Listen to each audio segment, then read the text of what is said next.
Sasuke's path from hatred to redemption. When it comes to anime characters, it's hard to find a more contradictory character than Sasuke Uchiha. Many fans while watching Naruto have never been able to decide how exactly they feel about the protagonist's main rival and friend Sasuke Uchiha.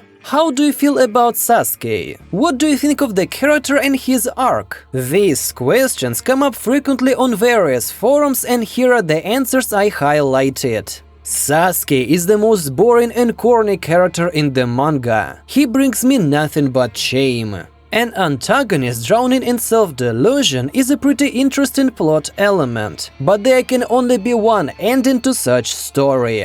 His crushing defeat as a character with no motivation left. As for me, he's just an empty character, not well developed and no longer suitable for the role of an antagonist. Everything seems fine, but it feels like he's been revealed in the plot not enough. We've seen only some basic elements of his character and that's all. In the end, his arc is an emotional swing. And as for the ending, I simply can't call it logical at all. And of course, there may be lots of arguments about these comments. But how did this happen? Why is one of the seemingly key characters in the anime perceived by the audience in such a strange way? In today's episode, we'll try to answer these questions and find out why Masashi Kishimoto created his character the way he did, and whether Sasuke deserves his reputation or not. Before we move on the analysis of the character himself, I should say a few words about the hallmark of each member of the Uchiha clan, Sharingan. As you probably know, Sharingan is an inheritable genetic mutation, unique to the Uchiha clan. These are eyes that give certain abilities to their owner. I will not describe the abilities and the difference between one Sharingan and another. However, in the context of our video, it is important to bring up the following. The evolution of Sharingan is provoked by a strong emotional shock, a stressful situation. It can be a severe mental trauma and so on. Thus, the owner of such eyes falls into kind of addiction to pain and suffering. This is a vicious circle which shows that in the pursuit of strength and the development of abilities, Shinobi has to sink deeper and deeper into the abyss of complete darkness. The power of the Uchiha clan is thus associated with anger, and anger provokes emotional instability, which in turn has become the calling card of every clan member. Emotional instability coupled with great power made the Uchiha clan outcasts. And later they became evil that was decided to eliminate once and for all. Of course, there were some exceptions among the members of this clan, such as Shisui, Itachi or Kagami. These are shinobis who succeeded in taking control of their emotions in spite of the most difficult trials they had to overcome. The second Hokage, Tobirama, attributed this to the fact that some are able to replace anger with love and devotion to their village. But why do we need this rather obvious information right now, you may ask? The whole point is that Mangekyo Sharingan was added to the plot as a hallmark of the clan. Sasuke merely followed the path pretty common for most of his family members. Thus, he became a kind of prisoner of his own dojutsu. Yes, we as viewers and readers have not had the opportunity to explore the history of each Uchiha, but the fates and character arcs that Masashi Kishimoto has shown and revealed to us allow us to draw a simple conclusion. The development patterns and the evolution of the members of this clan are almost identical, which is why the arcs of the other two members of the clan that largely influence the history of the manga are also particularly tragic. And I'm talking about Madara and Obito. Considering also the fact that the ideas of these two antagonists of the series were not originally bad or evil, Madara and Obito, after experiencing a series of tragic events, in their own way wanted only to make the world a little better. For example, Eye of the Moon plan, which involved creating an illusory world on Earth. It is therefore difficult to judge whether the clan members were maliciously committing this or other cruel acts, or whether they were in a kind of dependence on their own power dictated by a tragic fate.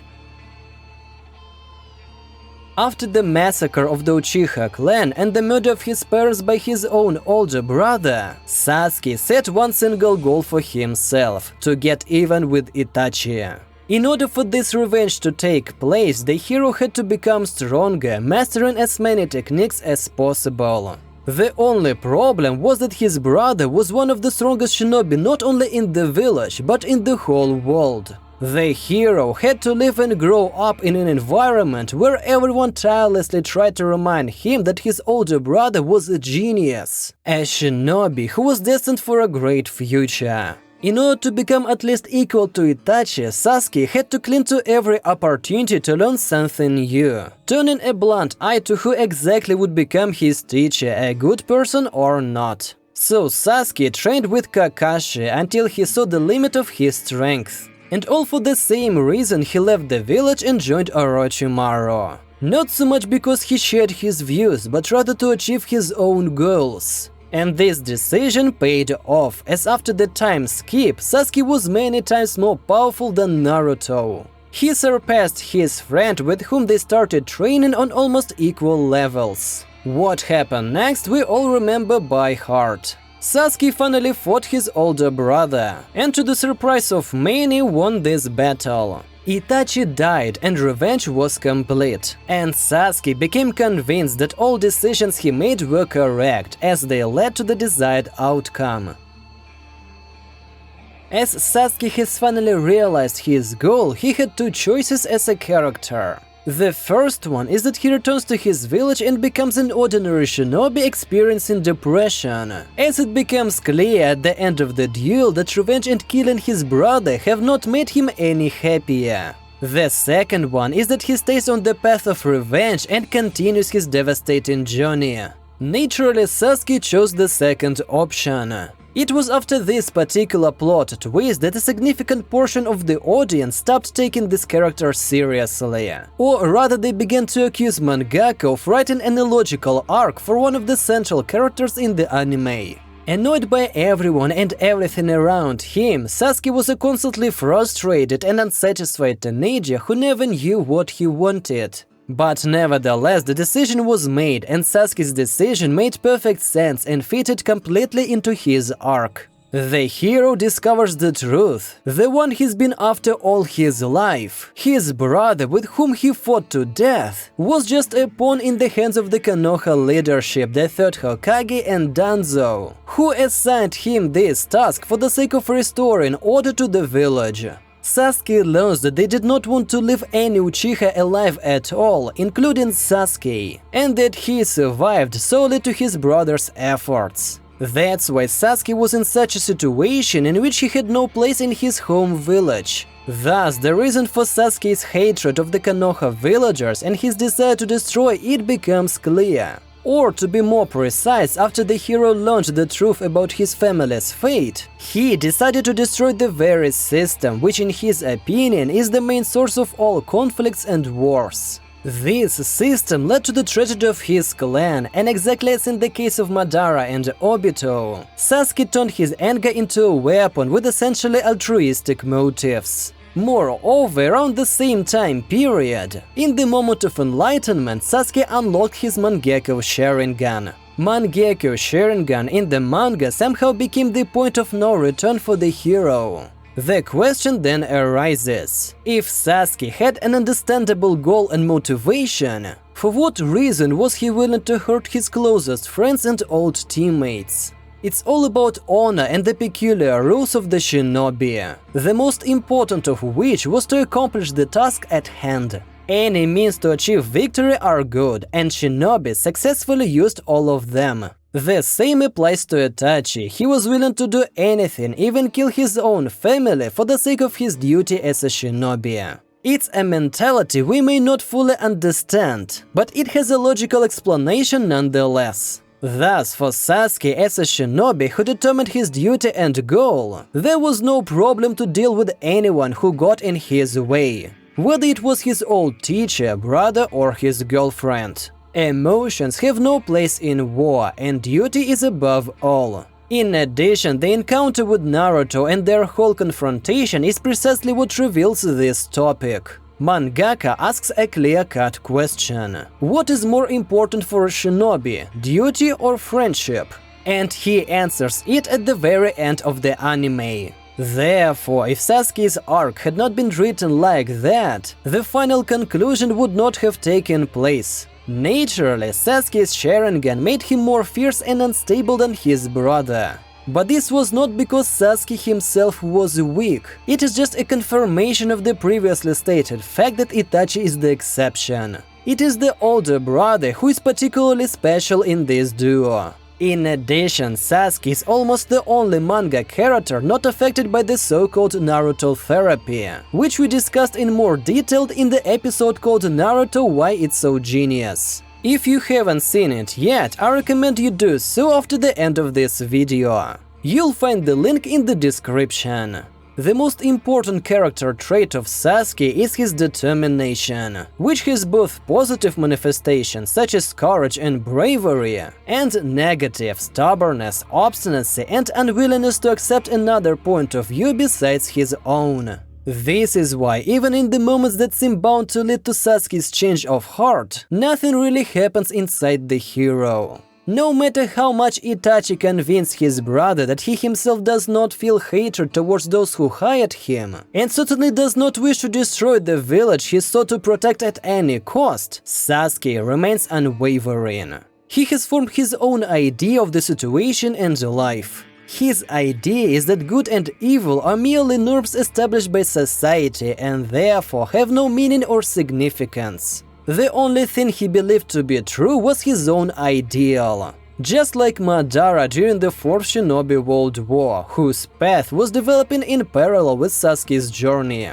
In addition, we should not forget that Naruto is primarily a story about formation and growing up. It is a classic Neketsu shonen, which is based on the problems of teenagers and the search for their life destination and the right path. Sasuke, being one of the central characters, has been created and written to bring out some of the problems and aspects of these very issues. You see, just like most teenagers, his views are influenced in one way or another by the people he meets along the way, and their false ideals are exactly the kind of influence that causes a lot of young boys and girls in their formative years to suffer. But what is important to understand, a kind of a lesson to the reader Masashi Kishimoto teaches, is that despite all the influence, a person is capable of making the right decisions if he listens to his heart. Neither Orochimaru nor Obito were able to impose their view on Sasuke. Yes, they left a certain impact, but nevertheless the hero could always distinguish lies from truth and make a well-considered decision. It was this independence that finally allowed Sasuke to come to the decision to stop and get off the path of vengeance. All thanks to what he had experienced during the war. So in the scene of resurrection of the four Kages, Sasuke asks them the most direct and simple question possible. 兄は木の葉に利用されたにもかかわらず、命がけで里を守り、木の葉の忍びであることに誇りを抱いていった。Question, however, is very important in the context of understanding all of the above. And it's not about Sasuke's specific choice to destroy the village, it's about choosing the path. Whether he will become the new Madara and go for a deadly battle with his own friend, or whether he will choose the path the first Hokage could not take, whose parallel with Naruto is more than obvious. Sasuke's one decision can break this vicious circle by actually taking the first step towards ending the Shinobi War, and Sasuke made the right decision. And he made this decision based solely on his analysis of the situation and listening to his own heart. 俺は戦場へ行く。この里を、イタチを、無にはさせん。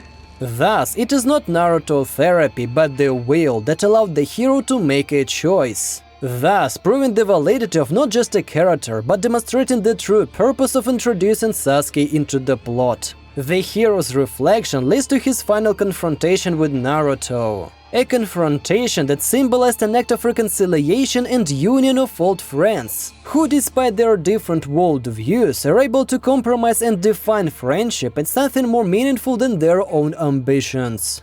Furthermore, near the end of the story, it becomes clear that Sasuke has not changed his views and still believes that reforms are necessary in the system, but he decides to act from the shadows, in the shadow of Naruto, thus achieving his goal of becoming a Hokage, as Hokage literally translates as shadow of fire. Sasuke is the contrast of the perfect shinobi. I hope you enjoyed today's video. If so, be sure to write a comment, like this video and share it. Love movies, love anime, and let's learn to understand them together. Please write a character who you'd like me to analyze in the next episode. Bye.